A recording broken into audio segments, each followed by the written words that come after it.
ایک صاحب سے میں نے کہا کہ جناب وہ 2000 ریال لگ گیا تو کیا کرنا ہے؟ کہنے کوئی مسئلہ نہیں، پاسپورٹ نواں بنوا لو، گنجائش ہے، یعنی ہر شے کا حل ہے۔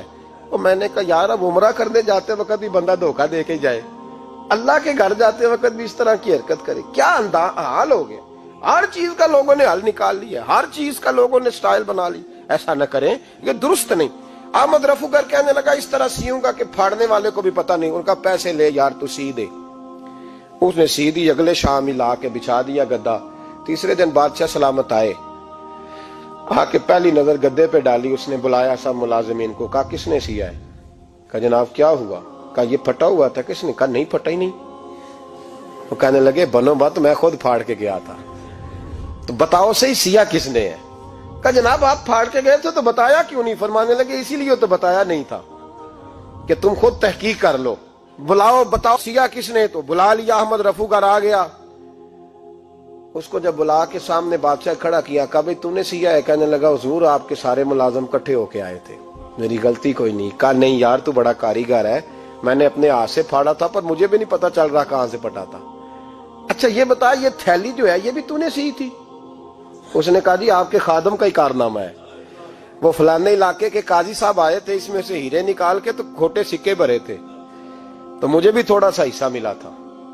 محمود نے سارے گواہ بھی اکٹھے کر لیے، ثبوت بھی اکٹھے کر لیے۔ پھر قاضی کو بلایا، پہلے سارے ثبوت اور گواہ کیس حل کر لیا۔ پھر ہمارے ہاں یہ حال ہوتا ہے کہ مدعی 2-3 ہفتے کے بعد خود ہی ہاتھ باندھ جاتا ہے، کہنا تسی میری جان چھڈو، مجرم پھڑو پاوے نہ پڑھو۔ وہ کہتا ہے مجھے معافی دو، میں رہا۔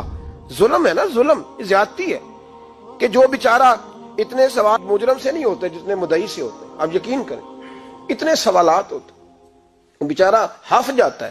یہ طریقہ درست تو نہیں ہے کہ لٹ گیا اور دوسرا طرح طرح کے سوالوں کے جواب دیتا پھرے بیچارہ۔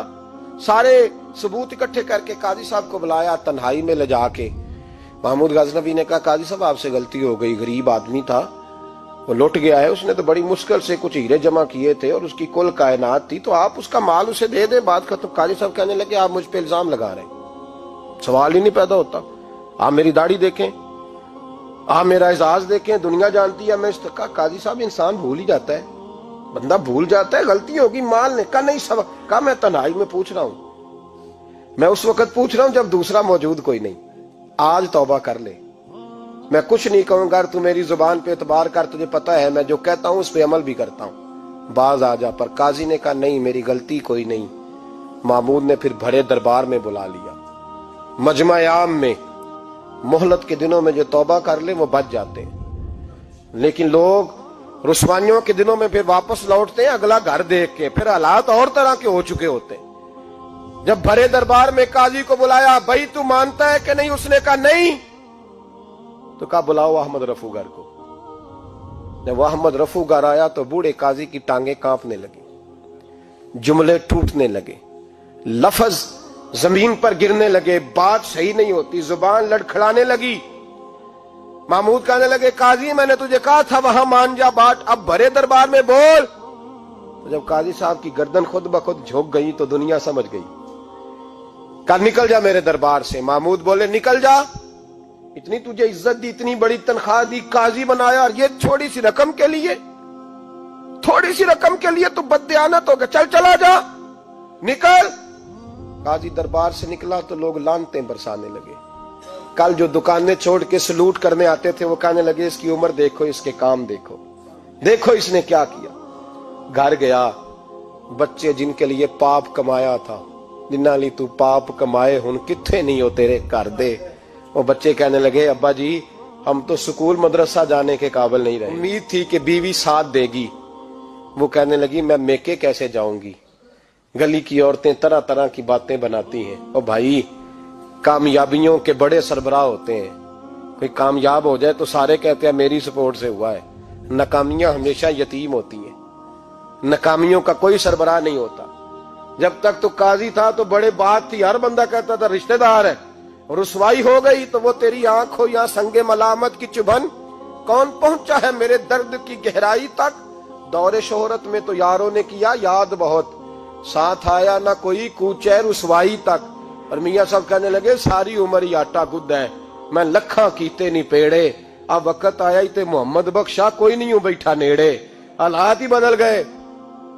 قاضی خاموشی سے اندر چلا گیا، اپنی رسوائی سمیٹ کے بستر پہ لیٹا، نہ روٹی کی بھوک لگی، نہ پانی کی پیاس لگی، نہ نیند آئی، ساری رات تڑپتا رہا۔ سویرے گھر والوں نے دروازہ کھولا تو روح پرواز کر گئی تھی، دنیا چھوڑ گیا۔ حضرت ابو نور علیہ رحمہ بولے، فرمانے لگے یاد رکھو کبھی بددیانتی نہ کرنا، کبھی۔ یہ تو محمود غزنوی کی عدالت تھی، قیامت میں رب کریم کی عدالت لگے گی۔ اور فرمایا وہاں تو گواہی دینے والا احمد رفو گر تھا، قیامت میں تو تمہارے اپنے ہاتھ پیر گواہیاں دیں گے، ہمارا اپنا وجود گواہی دے گا۔ اور فرمایا یہاں تو لانتے دنیا دار برساتے تھے، وہاں فرشتے ہوں گے۔ اور قاضی کو تو موت آ گئی تھی، قیامت میں تو دوبارہ موت بھی کوئی نہیں آئے گی، وہاں تو رہنا ہے اور سہنا ہے۔ بددیانتی معاشرے میں، اتنی بددیانتی ہر جگہ۔ اس معاشرے کا بھی کچھ بنے گا جہاں دوائی بھی خالص نہ ملے، جہاں دوائی میں بھی بددیانتی ہو۔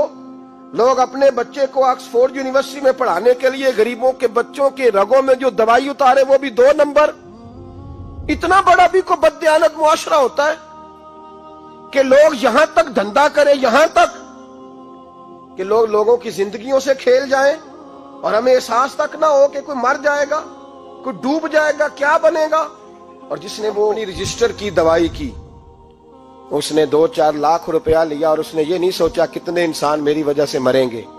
قتل صرف یہ تو نہیں ہوتا گولی مار کے مار دینا، لوگوں کی زندگیوں سے لوگ کھیل جاتے ہیں، لوگ تباہی کر جاتے ہیں، لیکن بددیانتی سے باز نہیں آتے۔ میرے رسول پاک علیہ السلام کے غلاموں، نبی پاک صلی اللہ علیہ وسلم نے ذرا سی